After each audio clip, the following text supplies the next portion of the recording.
May 21 ലാലേട്ടൻ്റെ പിറന്നാൾ തിയേറ്ററുകളിൽ എത്തുമ്പോൾ എന്നോടൊപ്പം സംവിധായകൻ ജീത്തു ജോസഫ് നിൽക്കുകയാണ്. സർ നമസ്കാരം. നമസ്കാരം. 5 ദിവസം കൃത്യം എണ്ണി പറഞ്ഞാൽ റിലീസിലേക്ക്. സർ ഇങ്ങനെ ഓക്കെയാണ്? ടെൻഷനാണ്. ഇതുപോലെ എത്രയോ റിലീസുകൾ കണ്ടിട്ടുള്ളതാണ്. എന്നാൽ ഒരു ഫ്രാഞ്ചൈസ് ഇത്രയധികം ആളുകൾ ഇഷ്ടപ്പെടുന്ന ഒരുപാട് ഡൗട്ട്സ് ക്വസ്റ്റ്യൻസ് ഒക്കെ നിൽക്കുന്ന ഒരു ഫ്രാഞ്ചൈസ് റിലീസ് ചെയ്യുന്ന സമയത്ത് എന്താണ് ഇപ്പോഴത്തെ ഫീൽ? അല്ല, എന്നെ സംബന്ധിച്ചുള്ള ടെൻഷൻ എന്താണെന്ന് വെച്ചാൽ അങ്ങനെ വലിയ ടെൻഷനൊന്നുമില്ല. കാരണം ഒന്നെങ്കിൽ ആൾക്കാർ നല്ല പടമെന്ന് പറയും, അല്ലെങ്കിൽ നല്ല അല്ലെന്ന് പറയും. അത് ഇതേ ഉള്ളൂ. അപ്പോൾ ഇതിനകത്ത് തന്നെ വെച്ചാൽ നല്ല പടമെന്നുള്ള കോൺഫിഡൻസ് എനിക്കും എൻ്റെ ടീമിനും എല്ലാവർക്കും ഉണ്ട്.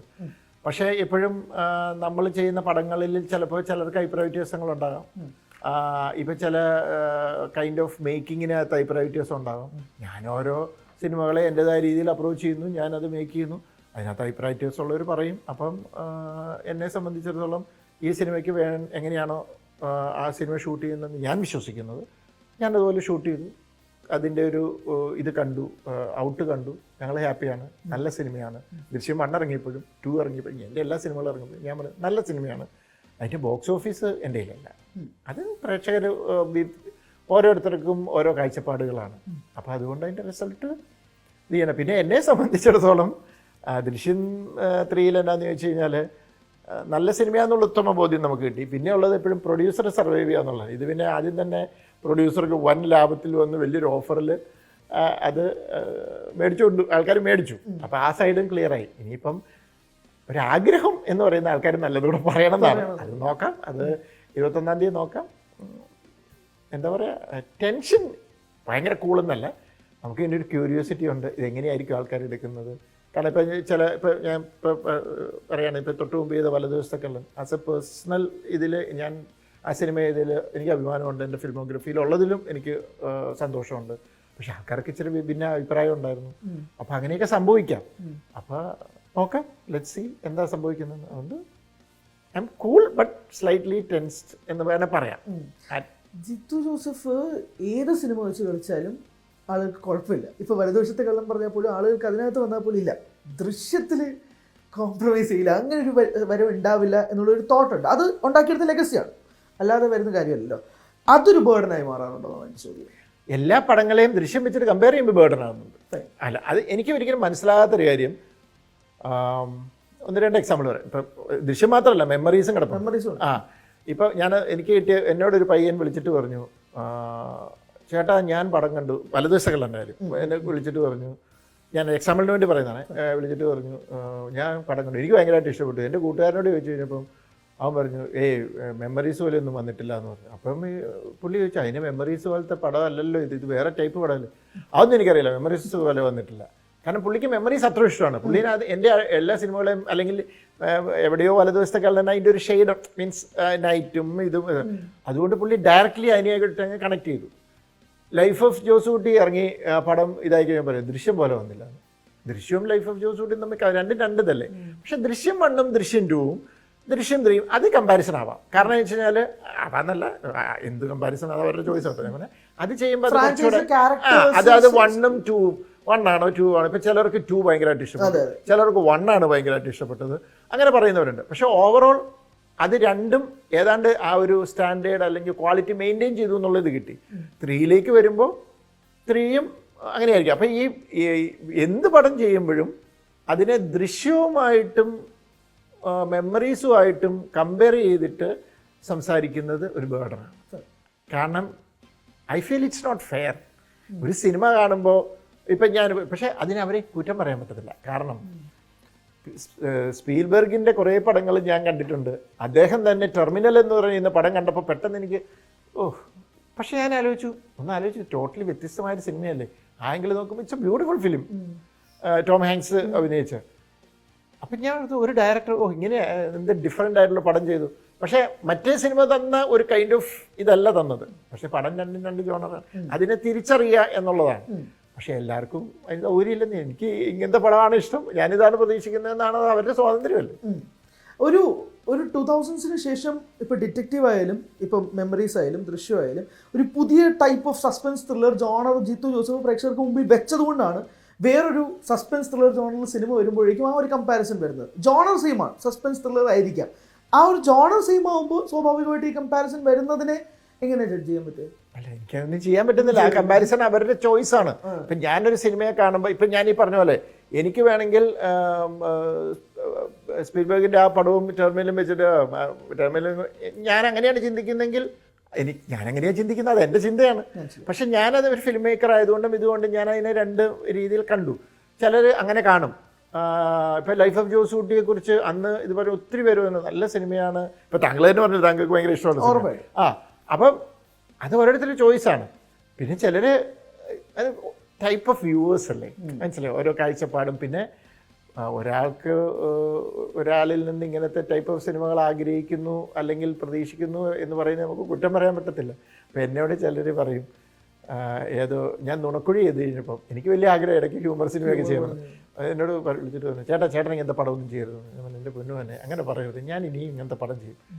മോനൊരു കാര്യം ചെയ്യണം, എൻ്റെ പടം ട്രെയിലർ കാണുമ്പോൾ അതിൻ്റെ ഒരു സ്വഭാവം മനസ്സിലാവും.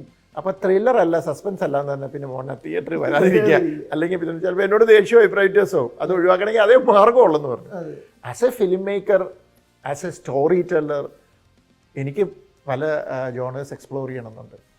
ഇപ്പോൾ സസ്പെൻസിൽ തന്നെ പല പാറ്റേൺ ഉണ്ടല്ലോ. നമുക്ക് ചില സസ്പെൻസ് സിനിമകളിൽ നമ്മൾ വേണേൽ കുറച്ച് കഴിയുമ്പോൾ ആ സസ്പെൻസ് ആ വില്ലൻ ആരാന്ന് കാണിച്ചിട്ട് മുന്നോട്ട് വന്നു. ഇപ്പം ഞാൻ പറയും, ഞാൻ സ്ക്രിപ്റ്റ് എഴുതിയ ലക്ഷ്യം എന്ന് പറയുന്ന സിനിമ, അതിൽ കുറേ പേർക്ക് ഇൻ്റർവെല്ലിൽ നമ്മൾ കാണിച്ചു കൊടുത്തു ബിജു മേനോനാണ് പ്രശ്നക്കാരൻ.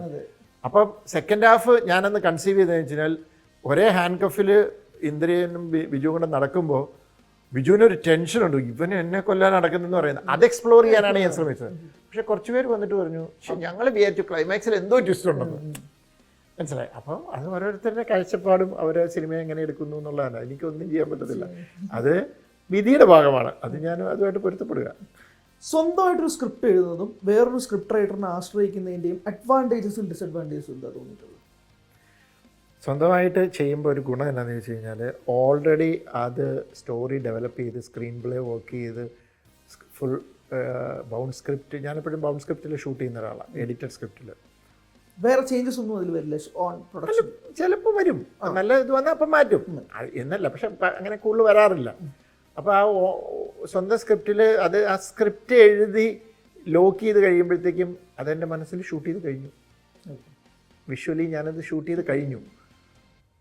വേറൊരാളുടെ സ്ക്രിപ്റ്റ് എന്ന് പറയുമ്പോൾ അത് എൻ്റെ മനസ്സിൽ നിന്ന് ഉരുത്തിരിഞ്ഞ് വന്നതല്ല, വേറൊരാളുടെ ക്രിയേറ്റിവിറ്റിയിലൂടെ വന്ന് അതൊരു സ്ക്രിപ്റ്റ് ഫോമായി അത് വന്ന് ഞാനത് ഫീഡ് ചെയ്ത് കയറ്റുക, വായിച്ച് അത് ഫീഡ് ചെയ്ത് കയറ്റുകയാണ്.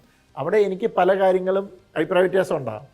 അപ്പം ഞങ്ങളത് ചിലപ്പോൾ ഡിസ്കസ് ചെയ്ത് ഇതുണ്ടാക്കാം. അതാണ് ഒരു അഡ്വാൻറ്റേജ്. വേറൊരു ഡിസഡ്വാൻറ്റേജ് ഇതാണ്. പക്ഷേ വേറൊരാളുടെ സ്ക്രിപ്റ്റ് വർക്ക് ചെയ്യുമ്പോൾ ഒരു അഡ്വാൻറ്റേജ് എന്താണെന്ന് വെച്ച് കഴിഞ്ഞാൽ എൻ്റെ പെർസ്പെക്റ്റീവ് മാത്രമല്ല, ഞാനെപ്പോഴും എൻ്റെ കാഴ്ചപ്പാടുകളും ആയിക്ക് എൻ്റെ സിനിമകളിൽ ഇൻഫ്ലുവൻസ് ചെയ്യുന്നു. വ്യത്യസ്തമായൊരു കാഴ്ചപ്പാട് വരുന്നു, വ്യത്യസ്തമായൊരു ബ്രെയിൻ വരുന്നു, വ്യത്യസ്തമായൊരു ആംഗിള് കഥയ്ക്ക് വരുന്നു എന്ന് പറയുന്നത് ഒരു അഡ്വാൻറ്റേജ്. അപ്പോൾ കുറച്ചുകൂടി എൻ്റെ യൂഷ്വൽ സിനിമകളിൽ നിന്ന് ഒരു വ്യത്യാസം ഉണ്ടാവും. അല്ലെ എൻ്റെ സിനിമകളിലെല്ലാം എപ്പോഴും ഒരേ ലൈൻ ഓഫ് തിങ്കിങ് കയറി പോകും. മനസ്സിലായി. ഇപ്പം വലതുവശത്തെ കള്ളൻ എന്ന് പറയുന്ന സിനിമയിൽ എന്നെ ഏറ്റവും അട്രാക്റ്റ് ചെയ്തത് ആ രണ്ട് വലിയ നടന്മാരും, ബിജു മേനോനും ജോജും, നല്ല ടാലൻറ്റഡ് ആയിട്ടുള്ള രണ്ട് ആർട്ടിസ്റ്റ്. വേണമെങ്കിൽ അതൊരു മറ്റേ ആ പടം അയ്യപ്പനും കോശി ലൈനി വേണമെങ്കിൽ നമുക്കത് വർക്ക് ചെയ്യാം. പക്ഷെ അതിൽ നിന്ന് വ്യത്യസ്തമായിരുന്നു. ടിപ്പിക്കൽ അതിനകത്ത് ഒരു പോസിറ്റീവായ ഒരാൾ മരിച്ചിട്ട് മറ്റേ ആളെ ഒരു എന്താ പറയുക മനസ്തപിക്കാനായിട്ട് ഉള്ളൊരു സാഹചര്യം ഒരുക്കി കൊടുക്കുകയാണ്. അതിനകത്ത് വേറൊരു തലമുണ്ട്. അപ്പം പക്ഷേ അതിനെക്കുറിച്ച് ചിലരൊക്കെ റിവ്യൂ ചെയ്തപ്പോൾ ഞാനിങ്ങനെ ചിന്തിച്ചു, ഇതൊക്കെ നമ്മൾ പിന്നെ കൊറിയൻ സിനിമകളിലൊക്കെ ഈ പാറ്റേൺ ഒത്തിരി കണ്ടിട്ടുണ്ട്, നമ്മൾ മലയാള സിനിമയല്ലേ ചെയ്യുന്നത്. അപ്പോൾ അതുകൊണ്ട് നമുക്ക് ചെയ്യാൻ മേലാതിരിക്കുമോ? എനിക്ക് അതാണ് അതിനകത്ത്. കൊറിയയിലൊക്കെ അങ്ങനത്തെ സിനിമകൾ ഉണ്ടായിരിക്കുമായിരിക്കും, പക്ഷേ എന്നെ സംബന്ധിച്ചിടത്തോളം ഞാൻ മലയാളത്തിൽ അത് നമുക്ക് ഒരു വ്യത്യസ്തമായി ചെയ്യണം എന്നുള്ളൊരു ആഗ്രഹത്തിൽ ചെയ്യണം. അപ്പം വേറൊരു സ്ക്രിപ്റ്റ് വന്നപ്പോൾ അതാണ് എനിക്ക് കിട്ടിയ അതിനകത്തൊരു ആ ഡിഫറൻസ് ഉണ്ടല്ലോ. എനിക്ക് ആ വേറൊരു സ്ക്രിപ്റ്റിൽ നിന്ന് കിട്ടിയത്. ഒരു പക്ഷേ ഞാനാണ് എഴുതെങ്കിൽ ചിലപ്പോൾ അങ്ങനെ ചിന്തിക്കില്ല. അപ്പം വേറൊരു ആംഗിൾ കിട്ടി, അത് നല്ലതാണ്. എൻ്റെ സിനിമകളിൽ വ്യത്യസ്തത ഉണ്ടാവും എന്ന് വിശ്വസിക്കുന്ന ഒരാളാണ്. അപ്പം പ്ലസും മൈനസും ഉണ്ട്. ചുമ്മാ ഒരു കൗതുകത്തോട്ട് ചോദിക്കുക, ഒരു കോമഡി സ്ക്രിപ്റ്റ് വല്ലതും ഉണ്ടോ അണിയറയിൽ? അങ്ങനെ എന്തെങ്കിലും പ്ലാൻ ഉണ്ടോ? അണിയറയിലൊക്കെ ഉണ്ടായിരുന്നു എപ്പോഴേ ചെയ്തേനെ. കാരണം കോമഡിക്ക് എന്നും നമുക്ക് ഭയങ്കര എന്താ പറയുക ഒരു ക്രേവിങ് ഉള്ള ഒരാളാണ് ഞാൻ. ഈ സിനിമ ഇപ്പോൾ ഈ കുറച്ച് പേര് എന്നോട് പറഞ്ഞു, എന്നെ അടുത്ത് അറിഞ്ഞു കഴിഞ്ഞപ്പോൾ പറഞ്ഞു, ഈ പറയുന്ന ത്രില്ലറും കൊലപാതകവും അതും എല്ലാം എഴുതുന്നയാൾ ബ്രേക്കിലിരുന്നിട്ട് താർപ്പൻ കോമഡിയും അങ്ങനത്തെ സ്കിറ്റുകളും കണ്ടിച്ചിരിക്കുന്ന ഒരാളാണ്. എനിക്ക് എന്ത് ഇഷ്ടമാണെന്നറിയാം. അതുകൊണ്ട് എനിക്ക് അവരെയൊക്കെ പിടിച്ച് ഞാൻ കേൾക്കുന്നത്. കാരണം നല്ല ആർട്ടിസ്റ്റുമാണ്. അവർക്ക് ഹ്യൂമർ ചെയ്യാവുന്നവർക്ക് ലോകത്തിൽ ഒരുമാതിരി എന്തും ചെയ്യാം. പക്ഷെ എല്ലാവർക്കും ഹ്യൂമർ ചെയ്യാൻ പറ്റത്തില്ല. അപ്പോൾ അങ്ങനെയുള്ളവരെയൊക്കെ എനിക്കൊരു ഇഷ്ടമുണ്ട് അവർ. കാരണം അവരെ ഈ സ്കിറ്റിലൂടെ ഞാൻ ഇഷ്ടപ്പെട്ടതാണ്. അപ്പോൾ അങ്ങനെ ഇത് കൊടുക്കുന്നു. അപ്പം എന്നെ സംബന്ധിച്ചിടത്തോളം അങ്ങനെ ഹ്യൂമറിലൊക്കെ എൻജോയ് ചെയ്യുന്ന ഒരാളാണ്. ഭയങ്കര എല്ലാവർക്കും ഹ്യൂമർ ഇഷ്ടമാണ്. അതുകൊണ്ട് തന്നെ അങ്ങനത്തെ ഒരു സബ്ജക്റ്റ് വന്നാൽ ഞാൻ ചാടി വീഴും. പക്ഷെ അങ്ങനെ വന്നിട്ടില്ല.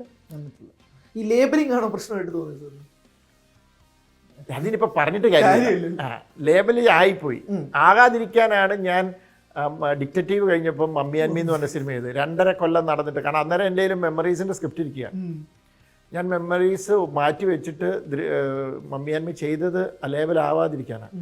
അപ്പം അത് കഴിഞ്ഞിട്ട് മെമ്മറീസ് ചെയ്യുക എന്നുള്ള പ്ലാൻ ഇരിക്കുമ്പോഴാണ് ഉർവശേച്ചി പറഞ്ഞു, ഇത് ഒരു ഫാമിലി പടം ഇവിടെ ചെയ്യുക എന്ന് പറഞ്ഞു.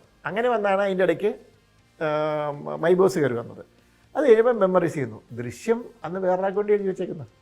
ഇപ്പം എൻ്റെ ഇതിനകത്ത് ദൃശ്യമില്ലല്ലോ, ഞാൻ റൈറ്റർ മാത്രമല്ലേ, അസോസിയേറ്റ്. അപ്പം ദൃശ്യം മെമ്മറീസ് ഏതാണ്ട് ധാരണയാകാറായപ്പോഴത്തേക്കും അതിനകത്തൊരു ചെറിയൊരു അഭിപ്രായത്യാസം വന്ന് ദൃശ്യം എൻ്റെ കയ്യിലേക്ക് വന്നു. അപ്പോൾ അത് ലാലേട്ടൻ കയറി ഡേറ്റും തന്നു. അപ്പോഴത്തേക്കും ഇത് രണ്ടും ബാക്ക് ടു ബാക്ക് വന്നു. അതോടുകൂടി നമ്മളെ സ്റ്റാമ്പ് ചെയ്തു ത്രില്ലർ ഡയറക്ടർ. ഇപ്പം ദൃശ്യത്തിലേക്ക് ഞാൻ വരുന്നതിന് മുമ്പ് ദൃഢം ഇപ്പോൾ തിയേറ്ററിൽ ഓടിക്കൊണ്ടിരിക്കുകയാണ്. ഒരു വാക്ക് അതിനെപ്പറ്റി സംസാരിക്കും. ജിത്തു ജോസഫ് പ്രസൻസ് എന്ന് പറയുമ്പോൾ സ്വാഭാവികമായിട്ടും ജിത്തു ജോസഫിൻ്റെ പേരുണ്ട്, അപ്പോൾ അതിനകത്ത് എന്തൊരു സസ്പെൻസ് ഉള്ളതെന്നുള്ള രീതിയിൽ നമ്മുടെ ഫ്രണ്ട് സർക്കിൾ ഉൾപ്പെടെ സംസാരിക്കുന്നുണ്ട്. ആൻഡ് ദൃഢം ഗംഭീരമായിട്ട് മുന്നോട്ട് പോയിക്കൊണ്ടിരിക്കുന്നു. മാർട്ടിൻ എന്ന സംവിധായകനെ കുറിച്ച് 2 വാക്ക് നമുക്ക് ആ സിനിമയെ പറ്റിയും കൂടെ സംസാരിക്കും. തീർച്ചയായിട്ടും. കാരണം ഞാൻ ആ മാർട്ടിൻ എന്ന് പറഞ്ഞ അവൻ പാവം, അവൻ എന്നോട് പറഞ്ഞു, അവൻ ത്രില്ലർ ചെയ്യാൻ ഇരുന്നവനല്ല. അവൻ്റെ അടുത്ത് ഈ പിള്ളേർ വന്നിട്ട് ഈ ആശയം പറഞ്ഞപ്പോൾ ഇവന് ഭയങ്കരമായിട്ട് അങ്ങ് സ്ട്രൈക്ക് ചെയ്തു. എൻ്റെ അടുത്ത് വന്നപ്പോൾ ഞാനും പറഞ്ഞു അത് കൊള്ളാമല്ലോ, നിങ്ങൾ വർക്ക് ചെയ്യുന്നു പറഞ്ഞു. അങ്ങനെ അവർ ആ സ്ക്രിപ്റ്റുമായിട്ട് വന്നപ്പം അവർ ഈ പറഞ്ഞ പോലെ ആ സ്ക്രിപ്റ്റ് വായിച്ചപ്പോൾ ഞാൻ പറഞ്ഞു തീർച്ചയായിട്ടും നീ ചെയ്തോടാ, ഇത് നല്ല ഇതാണ് എന്ന് പറഞ്ഞു. അങ്ങനെയാണത് ചെയ്തത്. അപ്പോൾ എന്താ പറയുക, നമ്മൾ എവിടെയോ നമുക്കിങ്ങനെ ഈ ത്രില്ലറിൽ ചില വ്യത്യസ്തതയോ അല്ലെങ്കിൽ എന്തെങ്കിലും ഒരു സ്ട്രൈക്കിംഗ് ആയിട്ടുള്ള സാധനം വരുമ്പോൾ നമ്മൾ പോലും അറിയാതെ അതിനകത്തേക്ക് പോകുന്ന ഒരു ടെൻഡൻസി കാണുന്നുമുണ്ട്. അപ്പോൾ അതാണ് ഏറ്റവും രസകരം. മാർട്ടിൻ ത്രില്ലർ സിനിമ വേണ്ട അല്ലെങ്കിൽ ഹ്യൂമർ ചെയ്യാനായിട്ട് ഇരുന്നവൻ്റെ മുമ്പിലേക്ക് ഇതാണ് വന്ന് ചാടിയത്. പക്ഷെ അവനിനി വ്യത്യസ്തമായ സിനിമകളായിരിക്കും ചെയ്യുന്നത്. അതിനും ഇപ്പോൾ ഈ പറഞ്ഞ പോലെ ഒത്തിരി നല്ല ഒപ്പീനിയൻ ഉണ്ട്. പിന്നെ ചില ക്രിറ്റിസിസംസ് ഉണ്ട്, അങ്ങനെയാണ് ഇങ്ങനെയാണ്. ഒരു ഡെബ്യൂട്ടൻ ഡയറക്ടറല്ലേ, അയാളെ സപ്പോർട്ട് ചെയ്യുക എന്നുള്ളതാണ്. അപ്പം അത് നന്നായിട്ട് പോകുന്നു. പിന്നെ അതിനകത്ത് ഷെയ്നിൻ്റെ കാര്യവും എന്നെ സംബന്ധിച്ചുള്ള അന്ന് കാസ്റ്റിങ്ങിന് വന്നപ്പോൾ ഞങ്ങൾ പെട്ടെന്ന് തന്നെ ഷെയ്നിലേക്ക് വന്നതിൻ്റെ കാര്യം വെച്ചാൽ നമുക്ക് ആ യങ് ലുക്കിംഗ് ഒരു മെച്യൂരിറ്റി ഇല്ലാത്ത അല്ലെങ്കിൽ ട്രെയിനിങ് വന്ന ഒരു പോലീസുകാർ എന്നുള്ളൊരു ലുക്ക് കൂടെ വേണമായിരുന്നു. അത് അവൻ നന്നായിട്ട് ഇപ്പം എല്ലാവരും പറഞ്ഞു ഷെയ്ൻ നന്നായിട്ട് അത് ചെയ്തിട്ടുണ്ടെന്ന്. അപ്പോൾ തീർച്ചയായിട്ടും ആ സിനിമ ഇതിലും അക്സെപ്റ്റ് ചെയ്ത് ഇതിലും വെൽ റിസീവ്ഡ് ആയിട്ട് വരേണ്ട ഒരു പടമാണ്. പക്ഷെ കുഴപ്പമെന്നു വെച്ച് കഴിഞ്ഞാൽ മൊത്തത്തിൽ ഈ റിലീസുകളെല്ലാം കൂടെ അങ്ങോട്ട് ഓളമായിട്ട് എല്ലാ ഫിലിം മേക്കേഴ്സ് പ്രശ്നത്തിലായിപ്പോയി. ചിലർക്ക് കറക്റ്റ് നല്ലൊരു ബ്രീത്തിങ് സ്പേസ് കിട്ടി. ഇപ്പം ഈ പടത്തിന് കുറച്ചുകൂടി ഒരു ബ്രീത്തിങ് സ്പേസ് കിട്ടിയായിരുന്നു ഇതിലും മേളിലേക്ക് വരേണ്ട ഒരു സിനിമയായിരുന്നു. ഇപ്പോഴും ഓടിക്കൊണ്ടിരിക്കുകയാണ്. ദൃശ്യം 3ലേക്ക് വരുമ്പോൾ സാർ, ഇതിൻ്റെ ഫസ്റ്റ് ടീസർ വരുന്ന സമയത്ത് ഞാൻ ക്രിറ്റിസിസത്തിൽ നിന്ന് തുടങ്ങാം. സീരിയൽ ലെവൽ മേക്കിംഗ് സാർ പറഞ്ഞ ജോലിയാണ്. ജി സതീഷ് കുറുപ്പ് എന്ന സിനിമാറ്റോഗ്രാഫറിനെ ആയിരുന്നു ഭയങ്കരമായ വിമർശനം. സുജിത് വാസുദേവാണ് ദൃശ്യം 1 ചെയ്യുന്നത്. എന്തുകൊണ്ട് ആ ചേഞ്ച് വന്നു? ഈ സീരിയൽ ലെവൽ മേക്കിംഗ് എന്ന ക്രിറ്റിസിസിനെ ഇറങ്ങുന്ന നോക്കിയാണ്. അല്ലാതെ ഓരോരുത്തരുടെ കാഴ്ചപ്പാടാണ്. ഇപ്പം ഓരോരുത്തർക്ക് ഓരോ സിനിമ. ഇപ്പം ഞാൻ ദൃശ്യം എന്ന് പറയുന്ന സീരീസ് ദൃശ്യം 1ഉം 2ഉം ഒക്കെ എങ്ങനെ ചെയ്തു അതുപോലെ തന്നെ ഞാൻ ദൃശ്യം 3യും ചെയ്യുള്ളൂ. ആ കഥയെ അതിനെ പറയാവുള്ളൂ. പക്ഷെ മെമ്മറീസ് ചെയ്തപ്പോൾ ഞാൻ അങ്ങനെയല്ലല്ലോ ചെയ്തത്. അതിന് വേറൊരു പാറ്റേൺ. 12th Man ചെയ്തപ്പം അത് വേറൊരു ചെറിയ ഒരു അഗതാ ക്രിസ്റ്റി ആ പാറ്റേണിലുള്ള വേറൊരു സിനിമ വരുന്നുണ്ട്. ഞാനത് വർക്ക് ചെയ്തുകൊണ്ടിരിക്കുകയാണ്. അപ്പം അതിനകത്തൊക്കെ കുറച്ച് പുതുമകളും കുറച്ച് മേക്കിങ്ങിൽ വ്യത്യാസമൊക്കെ നമ്മൾ കൊണ്ടുപോയി. ഇപ്പം വലതുവശത്തെ കള്ളനകത്ത് ഈ പറഞ്ഞ പോലെ സെക്കൻഡ് ഹാഫ് വന്നത് ഫുൾ ഹാൻഡിൽ ഷോട്ടാണ്. എത്ര പേർക്ക് മനസ്സിലായെന്ന് എനിക്കറിയാൻ മേല. ഫുൾ ഹാൻഡിൽ ഷോട്ടാണ്. കാരണം ആൻ്റണി എന്ന് പറയുന്ന ഓഫീസറുടെ ലൈഫിലുണ്ടായ കെയോസ് സിറ്റുവേഷൻ ഇങ്ങനെ അയാളുടെ മനസ്സ് കിടന്ന് ഇങ്ങനെ ഇത് ചെയ്തുകൊണ്ടിരിക്കുകയാണ്. ആ ഒരു ഫീലിലാണ് നമ്മളതിൻ്റെ ഷോട്ടുകൾ മുഴുവൻ എടുത്തിരിക്കുന്നത്. അപ്പം ഞാൻ ഓരോ സിനിമയ്ക്ക് വേണ്ട രീതിയിലുള്ള മേക്കിംഗ് ആണ്. പിന്നെ എൻ്റെ സബ്ജക്ട്സ് എല്ലാം എപ്പോഴും കുറച്ച് കുടുംബം, മറ്റ് ഇത് അങ്ങനത്തെ ഒരു പാറ്റേൺ, ഫാമിലി അങ്ങനത്തെ ചെയ്യുമ്പോൾ ഞാൻ എൻ്റേതായ രീതിയിലുള്ള ഒരു കൈൻഡ് ഓഫ് മേക്കിംഗ് ഉണ്ട്. പിന്നെ കുറച്ച് ഇത് പറയുന്നത് റിച്ച്നെസ്സിനെ കുറിച്ചാണ്. എൻ്റെ പ്രശ്നം എന്താണെന്ന് വെച്ച് കഴിഞ്ഞാൽ ഞാൻ കുറച്ച് റിയലിസ്റ്റിക് ആയിട്ട് സിനിമയെ അപ്രോച്ച് ചെയ്യുന്ന ഒരാളാണ്. ഇപ്പം ഞാൻ ആ ഒരു ക്രിറ്റിസിസം ഞാൻ എടുത്തു, പോസിറ്റീവായിട്ട് എടുക്കും. കാരണം എനിക്ക് പറ്റുന്ന അല്ലെങ്കിൽ എനിക്ക് ശരിയെന്ന് തോന്നുന്നതിൽ എടുക്കാൻ പറ്റുള്ളൂ.